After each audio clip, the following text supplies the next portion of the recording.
Dis-moi tonton. Raconte-moi une histoire. Aujourd'hui ma filleotte, la suite de l'aventure Xénophon. Chapitre 5. Des devoirs du palefrenier, la manière d'attacher le cheval, la litière, le pansement. Ça, c'est un bon plan tonton. Mais avant de se lancer dans cette lecture, amis spectateurs, si tu le désires, n'hésite pas à t'abonner et à activer la cloche, pour ne rater aucune des vidéos suivantes. Et si le cœur t'en dit, balance un commentaire. Ça fait toujours plaisir. Merci d'avance. Magnéto Serge.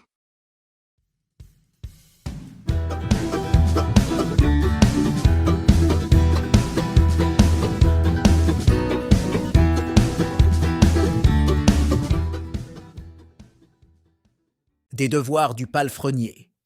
La manière d'attacher le cheval, la litière, le pansement. Il faut, selon nous, que le palefrenier d'un homme de cheval soit instruit, comme son maître, des soins à donner au cheval.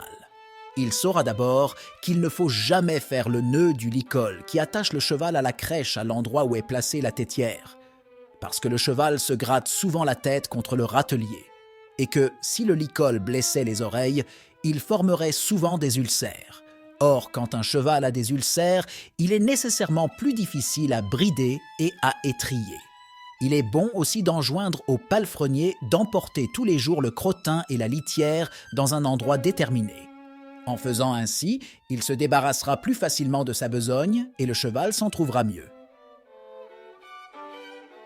Le palefrenier doit savoir aussi mettre la muselière au cheval, quand il le fait sortir soit pour l'étrier, soit pour le faire rouler dans la poussière. Il faut toujours le museler quand on le mène sans bride, car la muselière, sans gêner sa respiration, l'empêche de mordre, et comme elle entoure sa bouche, elle sert à lui ôter l'envie de jouer de mauvais tours. C'est à la partie supérieure de la tête qu'il faut attacher le cheval, car si quelque chose l'incommode autour de la face, il cherche instinctivement à s'en débarrasser en haussant la tête, et s'il est ainsi attaché, il relâche son licol au lieu de le rompre en relevant la tête.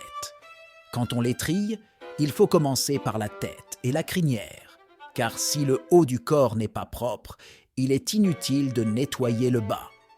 Pour le reste du corps, il faut, avec tous les instruments de pansage, le frotter à rebrousse-poil et secouer la poussière dans le sens naturel. Quant aux poils de l'échine, il ne faut les toucher avec aucun instrument. C'est avec la main et en suivant leur inclinaison naturelle qu'il faut les frotter et les lisser.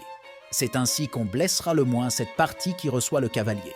On lavera la tête avec de l'eau, car comme elle est osseuse, si on la nettoyait avec du fer ou du bois, on ferait mal au cheval. Il faut aussi mouiller le toupet, car cette touffe de poils, si longue qu'elle soit, n'empêche pas le cheval de voir, et elle écarte des yeux ceux qui pourraient les incommoder. Il faut croire que les dieux ont donné cette touffe aux chevaux, au lieu des longues oreilles dont ils ont pourvu les ânes et les mulets, pour se protéger les yeux. Lavez aussi la queue et la crinière, puisqu'il faut faire croître les crins, ceux de la queue, pour que le cheval, atteignant le plus loin possible, écarte de lui ceux qui l'ennuient, ceux du cou, pour qu'il fournisse le plus de prise possible au cavalier.